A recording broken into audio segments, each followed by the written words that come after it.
Hey, I'm not Richard Harris, but I'm here to talk about Richard's book, The Seller's Journey. The best advice I got from this book is in chapter 4. Sales is always personal. Many things have changed in sales since the time, very long ago, when I started. Back then, we didn't have the tools and the guidance that teams do now to prepare for what would greet you on the other side of the sales call. But one thing stays the same: the dynamics between seller and buyer. It's an interaction between people, and the person who's in the driver's seat is you, the seller. The biggest bullshit idea I hear repeated is that the buyers have more knowledge going into the process. This is simply a lie that people love to throw in our faces to scare and intimidate us. Your buyers have far less knowledge than you. And it's time we understand and respect ourselves in all our hard work. And now Richard's calling me, so please hold.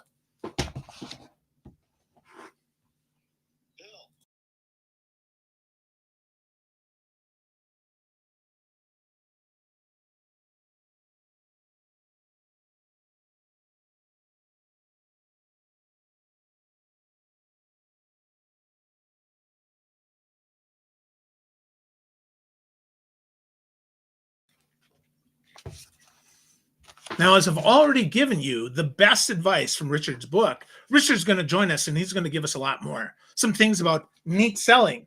That's what he talks about. That's his guidebook for closing more deals. He's going to talk about accountability, listening, and mini timelines. And with that, ladies and gentlemen, Richard Harris, how are you, sir? I'm good, my man. I so apologize. I Oh, could have dude, don't worry sworn. about it, man. We're Oh, live, and I opened with the best advice that I found from your book, and that is okay.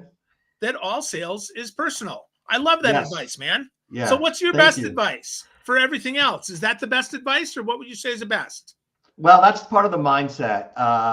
My best advice is a tactical piece of advice, which is, and it's my favorite piece, which is stop asking for decision makers.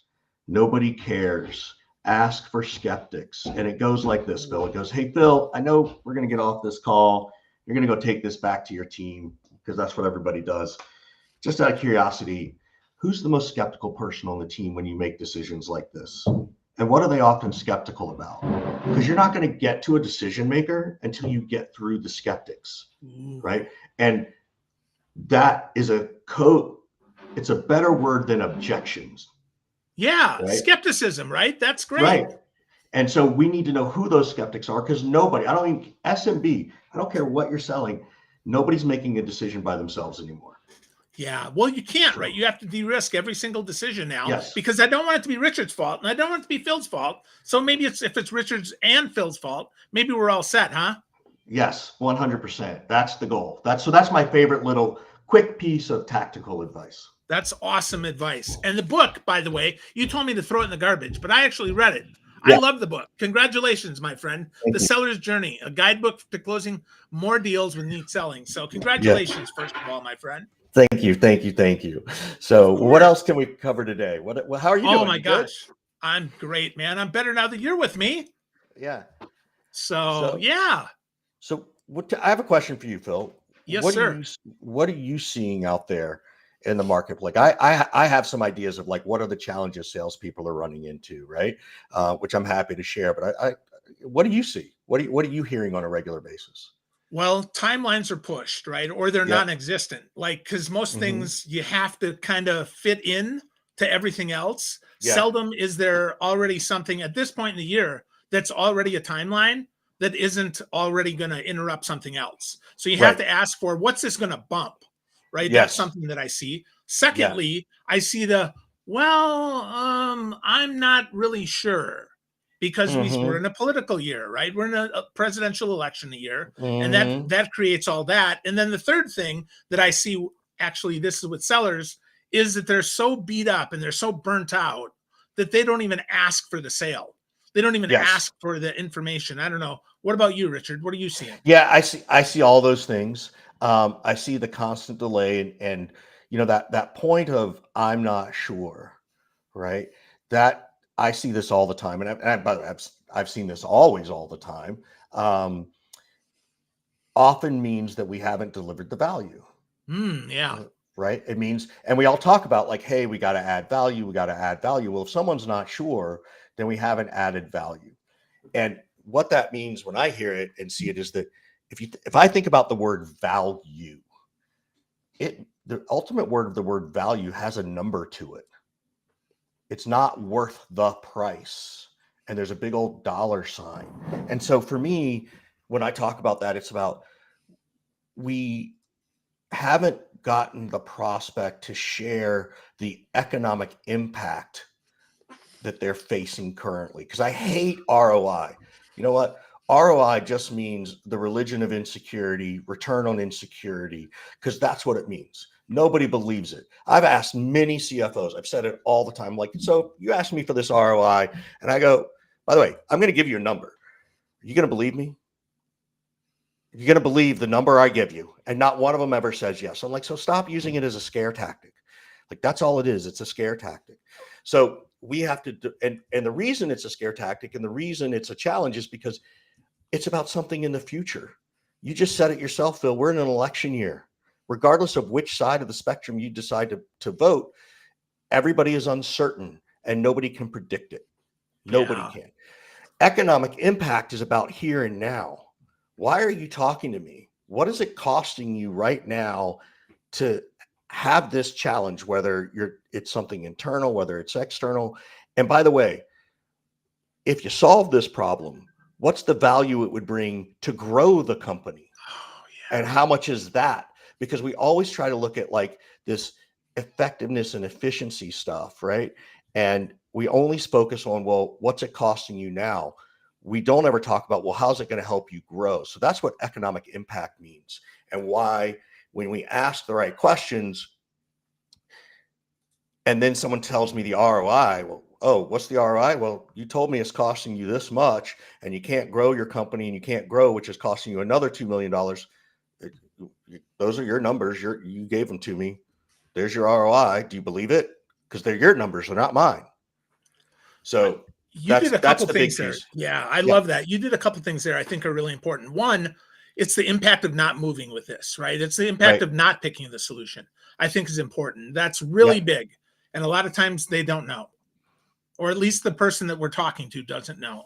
That's the first thing, right? So we know we haven't gotten that access to authority that we need. Your third letter, right? The second thing I think that's important, and this is a big one, is that they're telling you. Yes. You're not telling them. They're telling you, because I don't care if it's napkin math or what. If they tell you, it's like, oh, I hadn't thought about it that way. Yeah. Because they're used to having that immediate objection as well. I know we calculated the ROI, but that's not necessarily true. Right. I mean, is it? Yeah. And so I think that's what we see. Yeah, and I agree, and you're right. Like, you have to ask questions so that they give you the numbers, right? And again, in a perfect sales world, because Phil, you and I are perfect, right? Oh yeah, right. We know in general what those numbers are, and so what that often means is, that we say, well, I know you don't know the numbers, Phil, but do you think it's somewhere between here and here? So I can ask them, and they'll stop and think about it because they haven't done the math themselves. So now me saying, is it somewhere between here and here? And they'll usually say, that sounds about right, or I'm not sure, or whatever. But now I'm not telling them. It's very different to ask, as you said, Phil, a second ago, is like, I can't walk in and go, so Phil, I know you got 10 reps and they all misquoted and it cost you this much and it cost you this much. Therefore, you should buy my training. Like, you can't do that. That's telling. Nobody wants to be told. No one wants to be should on, and you're shoulding on people when you do that. So anyway, so I'll pause there because me, I can rant. Well, no, I can't too, right? But I think your point there is really strong. And that is, if we get them to tell it, it makes it even more personal for them. Mm-hmm. It makes it even more, they take that home. And if they do have to think about it, maybe you're the first person that made them think about it, which is often a big win, right? That's an aha. That's to steal, from someone else's framework, if you will. That's a challenger moment. Yeah. That's an opportunity where you're like, pow, right in the kisser. Reframe. Yeah. And again, I agree with you. Is like, I hadn't thought about what you just said. And I like what you said is maybe nobody else has asked them. And if their answer to me is, I don't know, gosh, I never thought about it. Then you're right. Nobody else has asked them. Right. Or they're really good liars. Well, that's possible too, that's right? possible, right? Which is always possible, right? So, but I like what you said. It means, and because I say this all the time too, is that, people are going to do business with you, not just because of what you do, but how you do business, how you conduct them. And everybody, wants to be seen and heard and understood. And so Yeah. when you ask them these numbers and they don't know them, they at least feel seen and heard and understood, right? And that's where that trust comes in. Like, my other big theme in general is always like, our job is to get people to fall in trust with us, not fall in love with us. And what you're saying is, oh, it made me think about that. So that gives me a leg up on the competition because they're going to trust me because I'm asking better questions. Well, and they're going to trust themselves as a Yes. decision, right? That's another big Yes. T in the Yes. trust, is that they have to believe that they made the right decision, because frankly, they're not professional buyers. No. They're professional skeptics. And I love that they're professional skeptics. That's a great way to say it. Um, and their job's on the line, That's right? right. It's a pressure situation. Like all eyes are on them, even if it's made in a consensus mode, right? They're the one making the recommendation. And if it goes south, they're going to be the one who gets the blame, right? And either their internal influence takes a heavy hit, and in some cases, they could theoretically lose their job because they made the wrong decision. So, Yeah, or at yeah, least lose face. Forget about yeah, losing job, right? They could lose face. They could look like someone who's incompetent in their yeah, position. And I would argue, right, that gets back to your all sales is personal point, that we have yeah, a different who we're working with here, right? Are we yeah, working with the adult, or working with the child, or are we working with the parent? I thought that yeah. was just such an interesting point in the book. Yeah, totally. Thank you. Yeah, thank you, thank you, thank you. So, what else we got to cover today? What else you got? Well, let's talk about timelines, right? Let's Yeah, talk about timelines. You talk about the T is for timeline, but it's not just a timeline. It's right. many timelines and a It's bunch of many mini timelines, timelines. right? Yes, Many, many, mini timelines. Say that 10 times yes, fast, yeah, right? Many, many. So talk to me about some of the different timelines, Richard, why they're so yeah, important that you handle yeah. many of them. Yeah, I have a belief. I don't even think I wrote this down, but I have a belief that there's about 10 timelines you got to figure out to close a deal, right? When do they want to execute? How long is it going to take to, get stuff through red lines, right? What's the timeline on not just this project and when they want to execute, but what is it, you mentioned earlier, what is it competing against internally, right? Because there's other internal timelines and other projects, right? Then there's the timeline of, budget approval, right? I find it hilarious that, anybody who claims to have a VP, SVP, or C level who can't get budget approved without going to a CFO does not deserve the V or the S or the C in their title. It's just that simple. Like if you can't make there's not a dollar threshold, then that's a problem. So you've got to figure out all these little things, right? And the approval time, and so there's, I talk in the book about different selection committees, and each of those committees have different timelines, right? So there's the vendor testing committee, which could be an end user on a trial. There's the vendor selection committee, which could be the same as the testing committee, but could be different. Then there's the budget approval committee, and then there's the legal approval committee, and then there's the onboarding approval committee and timeline approval, of execution committee. And each one of those have different timelines. Right. In Yeah, addition to everybody's personal calendar and vacation timeline.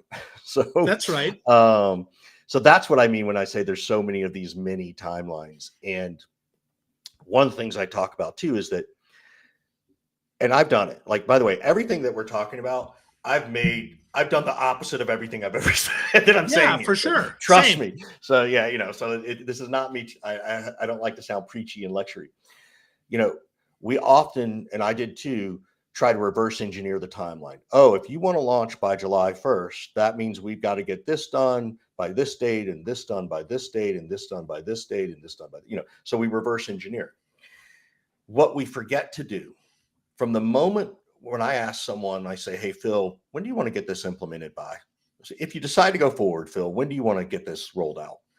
And they give me some date, which I know is, a line in the sand, and it can shift. My only next question is to say, Phil, what happens on your side if you don't execute by that date? Right. That's right. What's the mass And how cost do, you? yeah, what's our compelling event? What's the mass cost? How much is it going to cost if you don't launch? What's the economic impact if you don't launch it by July 1st? Right. Then I could reverse engineer it. But now I have a data point to use. I have, again, reconfirmed the economic impact. Right. And there, believe me, I do this with sales training. Like, okay, what happens if we don't execute by July 1st? Well, nothing. We could start by August 1st. I'm like, well, hold on a second. What happens to all that pipeline that doesn't get better? What happens to all those deals that don't get added to the pipeline if you don't get it executed by July 1st and you wait till August 1st? There's 30 days of inactivity around your pipeline and your prospecting and all that stuff. And they're like, oh, yeah, to your point earlier. Oh, yeah, I hadn't thought about it that way. So that's a way for me to attempt to create urgency, right? So often leaders say, we need them to create urgency, which is not what leaders want. What the leaders really want is they want you to go create a commitment, and you can't force a commitment. Well, and it's their So, needs, not yours right. as a seller, right? It's not like, Yeah. okay, so if you can get in by the 1st, I can get you 10% off. Yeah. Oh, Which God. you're going to give Yeah. them next month and the following month and the And the following following month day. and the Yeah. follow Yeah. whenever you want, right? So Yeah. with that, it's about that real need that they have on their Yeah. end. And before we go further, though, I want to break down. You talk about neat selling. I want to address what the 4 letters are. There's need, Sure. which we're talking about now. Economic buyer, which we talk about. Economic impact. Or economic impact. That's right. Yep. Sorry, economic That's impact. right. And access to authority, and then timeline and many timelines. Yes. I think that's super good. So with that, which one of these do you think, Richard, that most people miss? Do you think it's all economic of them? impact? Yeah. How come? Because that's where they don't prove value. Right. Okay. And when I can walk through a situation and go, oh, by the way, I'm oversimplifying for people listening and watching. I got it. But in my world, if I can say you've got 10 reps, they already missed quota, which cost you this much. Right. And if they miss quota, it's going to cost you this much. Oh, and if you're a startup, that means you can't go get fundraising or your valuation drops by this much. Right. If I get those kind of things, it makes it a whole lot easier to get my access to authority. It makes it a whole lot easier for Phil to become more comfortable in many cases becoming the champion, because now he can go to his leadership team and say to Mr. or Mrs. Leader, I talked to Richard, hopefully they like me. I don't know. I like him. Here's what he showed me is our challenge. Right. And so again, helps get me to access to authority, helps get me to timeline. If you focus on economic impact, you're by default focusing on need. Right. It's kind of like if you teach someone how to copy and paste in Word or Excel, you really want to make sure they know how to paste, because if they know how to paste, they know how to copy or cut. Right. That's what economic impact is. So that's the piece I think people miss the most. And I think we miss it the most because we're uncomfortable talking about it. We're uncomfortable asking them how much time, what's the salary of that person, how much revenue is left on the table. Like I'll speak as an American. We're often taught, we don't talk about religion, sex, politics, and money, right? Like that's just, you just don't do those things. It's not polite. So it can feel very uncomfortable. And until we get comfortable asking those questions, it will always be uncomfortable. And I think that's why they miss it and why we miss it. Right. Well, and I think to that point, that is probably the reason. But if we really talk about that and we talk about economic impact, what we're really saying is, how important is this to you? Mm-hmm. Why does this matter so much that you're going to take 2 weeks, 3 weeks, a month to spend with me? And we're going to meet probably once a week, maybe twice a week to make sure this happens. Why are you going to put your neck on the line and your time on the line? Because this is not your job, so that this actually happens. And if there's a real economic impact, well, of course I'm going to prioritize this over other stuff.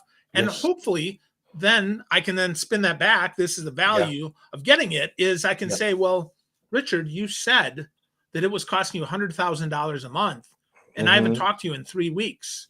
I'm concerned that it's going to cost you another $100,000 to get out of this. Yeah. Oh, right. Oh, my bad. So sorry. Right. Yep, been busy, but forgot this is such a priority to me. Yep. Yep.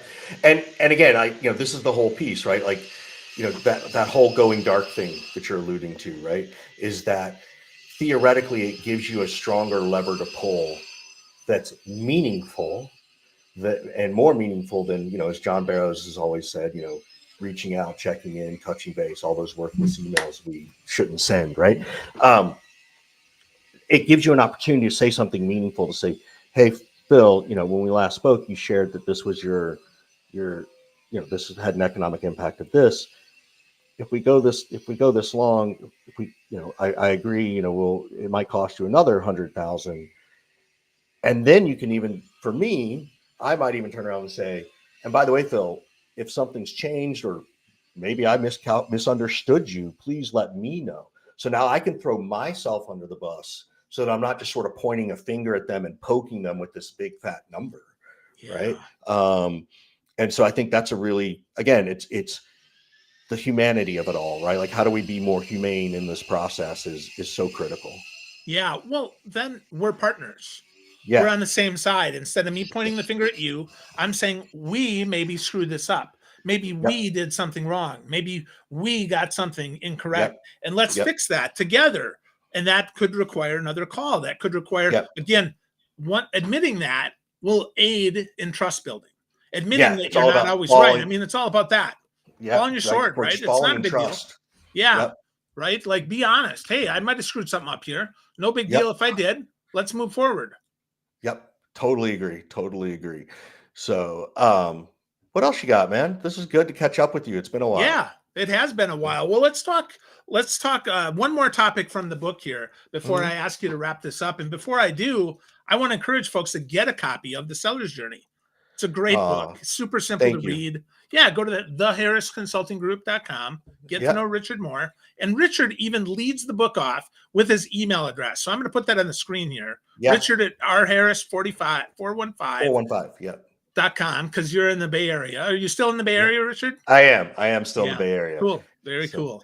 Love that. Love that. Well, let's talk about accountability, right? Let's take us home with accountability, because I think this is something that is often misunderstood, and yet often something that if we don't get, we don't win. Yeah. So for me, it's about holding each other accountable, right? So, and again, look, epic fail by me. I thought this was starting at 10 o'clock, and I'm super sorry, and I appreciate anybody who stayed while I got here. So I'll be accountable to myself, and those kind of things. Send Phil a nice big bottle of wine or something that he likes. So, we have to hold ourselves and our prospects accountable, right? And so it's really important that I think there are lots of ways you can do that. One way to do it is, aside from when you set a meeting and you send a calendar invite, I actually encourage people to send a pre-meeting email. And the subject line says, it says suggested, suggested agenda for conversation with Richard and Phil. So in there, I can say, Phil, looking forward to speaking with you. Here are the topics of our agenda. Let me know if here's the agenda. Let me know if there's something you'd like to add. And look, in a first meeting, every agenda is the same. It's introductions.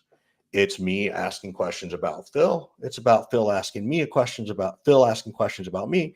And then it's about determining next steps. And by the way, that can go in your calendar invite too. But now I've got two things in their inbox. One is a calendar invite, which is going to disappear. The other is an email. So I can be accountable to hopefully increase my show up rate. The same thing happens after a conversation. And whether it's the first or the last one, Phil will get this email that says, subject line is, Richard Harris, Phil, next steps, call notes, additional resources, right? So it's an easy subject line for them to find when they want to reference it. I can keep threading off of it. And it just says, Phil, great talking to you. Please let me know if I missed anything. And I put the next steps first. Then I talk about whatever the topic, the pains were. Then I talk about whatever other information Phil needs from me or something like that. And so now I've put stuff in this, I've bookended this conversation on the front and the back end to help us all stay accountable, right? And I can still, and they can still drop the ball. It makes it harder to drop the ball. They can still no show me. They can still ghost me. They can do all those things, but at least I could go to bed at night and go, you know what? I did it the right way. Right. I It's did not the on best me I could. anymore. Yeah. I did right. I can look my manager and my leader in the eye and say, look, I did this. I did this. They're ghosting us. You know, we have ghosting emails and stuff like that. But, you know, I'm doing my job. Right. Yeah. And so anyway, so that's how I view accountability in regards to all this. Yeah. Well, and I love that you put next steps first, because the Yes. next thing that we need to do is so important. That's the Yes. very next thing. If you read nothing else, read this. Yeah. Here's the most Yeah. important thing. I would encourage you to put that in bold. Don't put the Yeah. ants blinking around it, though. People don't Yeah. like that. I find, I don't know why, but they don't. So just but They're put it in just not bold. creative like you, Phil. They're just I not guess. creative and fun loving. I So guess so. I guess so. Well, cool. Well, Richard, people want to get started though, yeah. selling on the seller's journey. Give them Yeah. the first or second step that they need to take to get better on the seller's journey. Yeah, it's the very first chapter of the book called Yes, I'm in Sales, right? There's, you go to a cocktail party and, what do? I'm a doctor. I'm a lawyer. Oh, I'm a sales leader. And oftentimes exactly what Phil just did. We often sort of lower our voice and we feel intimidated and we I'm in do sales. this. I'm in sales, right? And so this is what I tell people to say is like, I drive the entire economy of the global system and I help more people in the world than you'll ever help in your lifetime. Right. And I can say that to a doctor and a lawyer because what we do helps whenever we sell helps 20 other people in their day-to-day job, 10 other people, helps them in their career. Certainly, Phil, and what you and I do in consulting and helping and training people, like we help not just that person, but potentially their family, their kids. Maybe they go on vacation. Maybe they get, they have some extra money to help put in the kids' college fund. Like it's so much more perpetual and long tail than any other career I can think of. And I will get it. Look, if, a brain surgeon saves, an industry leader, whether you like them or not, whether it's Zuckerberg or Musk or anybody like that. Those people have a lot of effect on a lot of people too, like we do. I got it, right? But most people that surgeons and lawyers work with aren't affecting the world the way we do. Like they're just not. And so I want people to feel proud about being in sales because most people we didn't choose sales careers and we fell into them. I was one of the few who chose it. Therefore, we feel awkward. Oh, I've got this, anthropology degree from the University of whatever, and now I'm in sales. And so we feel like this massive disconnect from our earlier passions to our reality world. And it's like, doesn't matter. Be proud. Be proud you're in sales. I think that's a great way to end us up here. Be proud you're in sales. And Richard, be proud of your book. It's fantastic. Thank you. It's The Seller's Thank you. Journey, Thank you. your guidebook to closing more deals with N.E.A.T selling. Awesome stuff, Richard. Congratulations. Thank you. I'm so